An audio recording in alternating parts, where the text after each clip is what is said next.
যিমান পাৰে আপোনালোকে প্ৰেক্টিছ কৰক, কাৰণ ৰানিংটোৱে মেইন। আপোনালোকে যদি ৰানিঙত যদি ফলাকে খুব স্পীড দৌৰিব পাৰে, নেক্সট পাকৰ পৰা নোৱাৰে, ভাগৰ লাগে, ফেপনি ধৰে, আজিকালি বহুত কষ্ট হয়। এটা চাকৰি ল'বৰ কাৰণে আজিকালি বহুত কষ্ট হয়, কাৰণ আজিকালি কম্পিটিশ্যন যুগ হয়।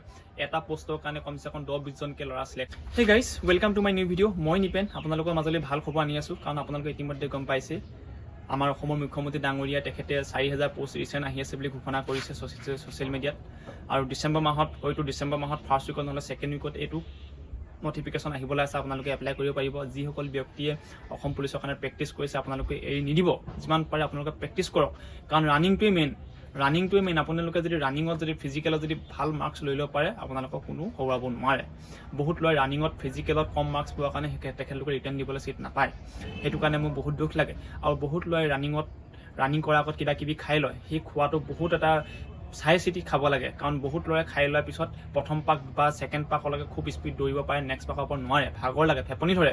আপোনালোকক সেই বিষয়ে মই এটা ভিডিঅ' বনাম, ৰানিঙত কি বস্তু খাব লাগে, তেতিয়া আপুনি একদম পূৰা লাষ্টলৈকে আপুনি ৰানিঙত থাকিব পাৰে। আৰু লং জাম্পত কি খাব লাগে, চব বিষয়ে ভিডিঅ' বনাম। আৰু আপোনালোকে ভাইভাৰ কাৰণে কি কুৱেশ্যন প্ৰিপেৰেশ্যন কৰিব লাগে তাৰ বিষয়ে এটা ভিডিঅ' বনাম। আপোনালোকে ভাইভাৰ দিবলৈ কাৰণে কি ড্ৰেছ পিন্ধি যাব লাগে, মানুহটো গঠনটো চাই, মানুহটো খোজেই কাটিলে সকলো বস্তু চাই ভাই কৰিবলৈ গ'লে, তেতিয়াহে তাৰ ওপৰত আপোনাক ডিপেণ্ড কৰি মাৰ্কছ দিয়ে।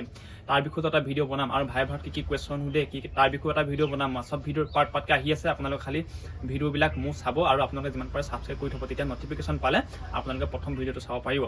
আৰু অকল মই আজিৰ পৰা ভিডিঅ'টো আৰম্ভ কৰিছোঁ, কাৰণ মই আগতে দিয়া নাছিলোঁ। মই এজন অসম পুলিচৰ হয় APR, আৰু APR পষ্টত সোমাবৰ কাৰণে আপোনালোকে কি ছাবজেক্ট লাগে, আপুনি কি পঢ়িলে আপুনি এলিজিবল হ'ব, আপুনি এপ্লাই কৰিব পাৰিব, তাৰ বিষয়ে ভিডিঅ' আহি আছে।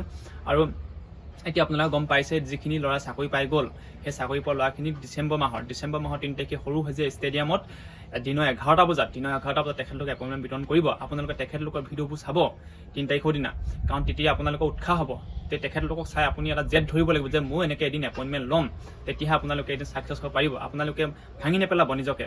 আজিকালি বহুত কষ্ট হয়, এটা চাকৰি ল'বৰ কাৰণে আজিকালি বহুত কষ্ট হয়, কাৰণ আজিকালি কম্পিটিশ্যন যুগ হয়। এটা পোষ্টৰ কাৰণে কমচে কম 10-20জনকৈ ল'ৰা চিলেক্ট হ'বলগীয়া হয়, এপ্লাই কৰে। চাওক, 4000 পোষ্টত কমচে কম 4-5 লাখ কেণ্ডিডেটে এপ্লাই কৰিব। তাৰ মাজৰ পৰা আপুনি ওলাই আহোঁতে কিমান কঠিন। চাওক, আগতে ইমান কষ্ট নাছিলে, কাৰণ আগতে ইমান এইবিলাক ল'ৰাই চাকৰিৰ কাৰণে ইমান এটা হাবাথুৰি খোৱা নাছিলে। 2010, 2005, 2011 এইবিলাকত ইমান এটা কম্পিটিশ্যন যুগ নাছিলে, কাৰণ এটা পোষ্টৰ কাৰণে 2-3জনকৈ আছিলে। আজিকালি মানে বহুত কষ্ট হ'ল, কাৰণ আজিকালি জনসংখ্যা বাঢ়ি গ'ল, আজিকালি বস্তু পাতি দাম বহুত হৈ গ'ল। সেইটো কাৰণে এজন মানুহক এটা চাকৰি বহুত প্ৰয়োজন। সেইটো কাৰণে কৈছোঁ, আপোনালোকৰ কাৰণে মই বহুত কষ্ট কৰিম। আজিৰ পৰা মোৰ ভিডিঅ'টো চাব, আপোনালোকে প্ৰথম পাবৰ কাৰণে আপোনালোকে ছাবস্ক্ৰাইব কৰি থ'ব, যিমান পাৰে ভিডিঅ'টো শ্বেয়াৰ কৰিব। আপোনালোকৰ কাৰণে মই ভাইভাৰৰ কাৰণে প্ৰিপেৰেশ্যন কৰিম, আপোনালোকক ৰিটেন টেষ্টৰ কাৰণে প্ৰিপেৰেশ্যন কৰিম, ৰানিঙৰ কাৰণে কেনেকৈ ৰানিং কৰাৰ আগত কি বস্তু খাই ল'ব লাগে তাৰ বিষয়ে ভিডিঅ' বনাম। পাৰ্টকৈ ভিডিঅ' আহি আছে। জাষ্ট আপোনালোকে খালি ভাঙি নেপেলাব নিজক, নিজক ভাঙি নেপেলাব। আপোনালোকে একদম মুঠি মাৰি থওক, মই যে চাকৰি ল'মেই, মই পুলিচৰ চাকৰি ল'মেই। কাৰণ ফিজিকেল মেইন। ফিজিকেলত যদি আপুনি ভাল মাৰ্কছ উঠাব পাৰে, আপুনি ছাকচেছ হ'বই।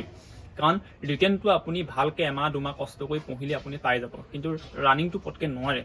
ফিজিকেলত ভাল মাৰ্কছ উঠাব লাগিব, তেতিয়াহে আপুনি ছাকচেছ হ'ব।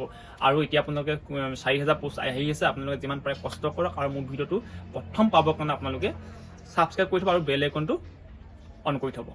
ধন্যবাদ।